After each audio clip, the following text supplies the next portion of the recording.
Yeah, it's awesome. I got to meet the kid a couple times. Actually, it was race night down here at the Checkers game, and I was able to do a lot of stuff with the Paralympic USA hockey team, and with building the sleds with the Extreme Ice Center together. We teamed up and started building those. So when we heard about the Bennett family and Zach and all, we wanted to help them out. So race night we were able to give him a sled, and I was just talking to him, BS him about about how if he's getting better on it, he's all excited about it. So it's cool that he's go out there and play a little bit, and skating with the Checkers and all. That's just really cool for that kid. So and just we just watched the E60 thing on ESPN, and watching the special about him, and just seeing the reaction from him, and the way he does his interviews. And he's better than me at it. So it's impressive how cool of a kid he is. He's so down to earth, and you can tell he really appreciates everything that's happened to him.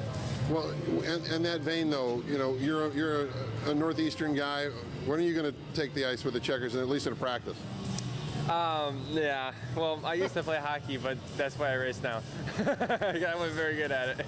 Yeah, but I still like the Whalers hat you got going there. I wore it down here, and it's for the retro Whalers, not for the I'm still a Charlotte Checkers fan, so I know that the Whale or whatever their team is called now is restarted up there, but.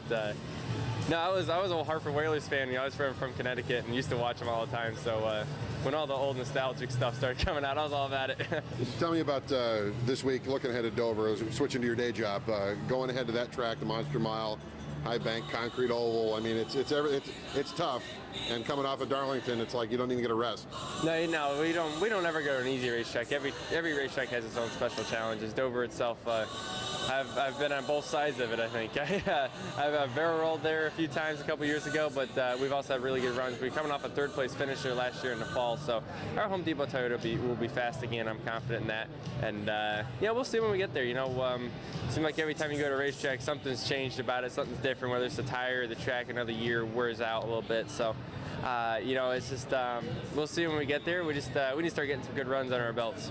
Well, I'd not be doing my job unless I asked you if you talked to Kyle about how to handle the driver of the 29 car.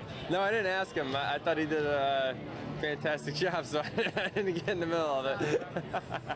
But when something like that goes down, I mean, you went through it with Kevin at Pocono. I mean, how does that affect the driver going the next week? Oh, it doesn't. I mean, it might sidetrack you a little bit, your mind a little bit, and start thinking about other things maybe shouldn't be thinking about as much in the race car. But besides that, Kyle's been racing for a long time. He knows, and as well as Kevin. They both been doing this for a while. They know what the right way is to deal with it. And at the time, when stuff happens, your tempers get up. I mean, we're competitive. We're competitors out there. We want to win just as bad as the next guy, and when someone feels like something happened to them and something like that happens, your temper's up. I did the same thing. It just happens. And I mean, it's part of it. You watch a Charlotte Checkers game, they just duke about it on the ice all the time, and it's no problem. So I think that's what we need to do.